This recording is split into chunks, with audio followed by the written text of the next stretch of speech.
Мальчик быстро бежал, перепрыгивая через кустики и обегая валуны, если не по силам было их перескочить.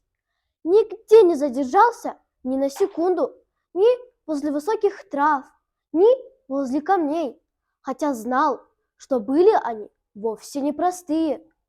Они могли обидеться и даже подставить ножку.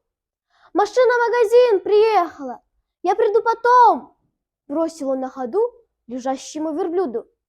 Так он назвал рыжий, горбатый гранит, по грудь ушедший в землю. Обычно мальчик не проходил мимо, не похлопав своего верблюда по горбу. Хлопал у него так, по-хозяйски, как дед своего куцехвостого мерина. Так, небрежно, походя. Ты, мол, обожди, а я отлучусь тут по делу. Был у него валун седлом, наполовину белый, наполовину черный. Пегий камень с седловинкой, на которой можно было посидеть верхом, как на коне. Был еще камень, волк, очень похожий на волка, бурый, сединой, с мощным загривком и тяжелым надлобьем.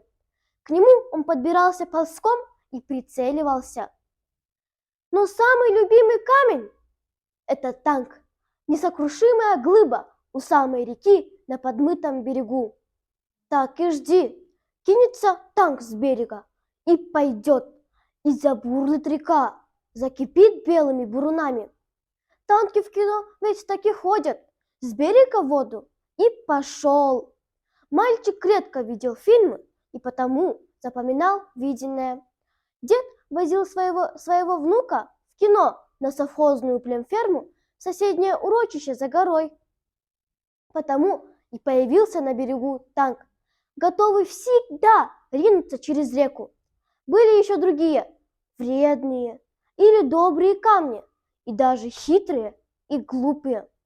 Среди растений тоже любимые, смелые, боязливые, злые и всякие другие.